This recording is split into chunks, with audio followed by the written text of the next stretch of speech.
The Army continues its experiments while searching for Banner. One of those experiments becomes Tim Roth, who's a soldier, out for the Hulk's blood thanks to the general who hires him, or brings him in on the mission. He seems like a mercenary at first, but again, it's not really fully explained very well.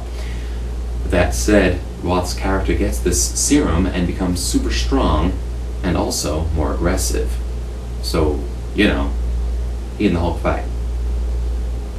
Whereas Ang Lee's Hulk explained how Bruce Banner became the Hulk, and then had Bruce Banner explain it to his girlfriend Betty, and then had Betty explain it to her dad, and her dad explained it to his neighbors, and Bruce's dad explained it to Bruce, and then Lady explained it to Tramp, and Gladys explained it to the Pips, and the President explained it to the First Lady, and you know, and so on and so forth. This movie underexplains everything.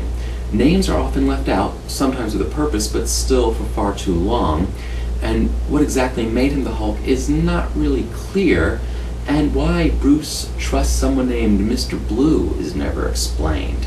Plus, there are a couple of gaffes. The biggest one I noticed was during a chase sequence. It starts off as nighttime, becomes daytime, and then goes back to being nighttime again. It was a fun movie, emotionally hokey sometimes, but oftentimes emotionally sound, and either way, I enjoyed both sides of that aspect. The movie is so quickly paced that by the time you're asking questions, you're into the next fight sequence, action sequence, or some kind of interesting, fun character development or joke. The movie really does push along at a very breakneck pace. We see Banner and Betty act like a real couple, which is unusual for really any movie these days. You don't always buy the characters on screen, but you do buy them, and you do buy Edward Norton as scientist Bruce Banner.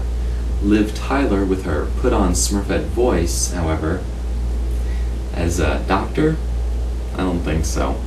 The Hulk is not as bestial as seen in the previous movie, but fans weren't big fans of the previous movie, so perhaps that's a good thing.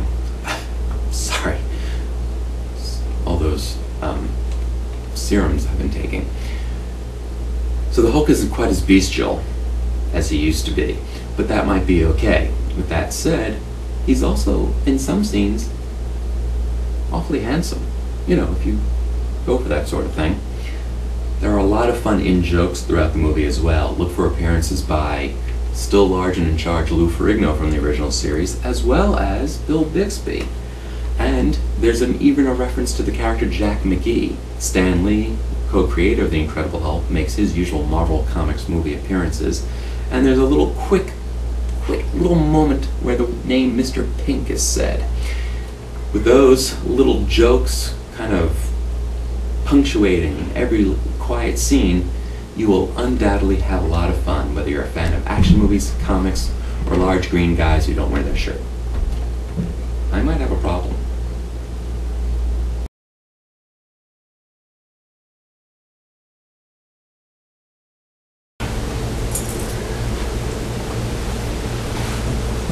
Hello? Mr. Planet, Can I help you with something? we need to talk about the initiative.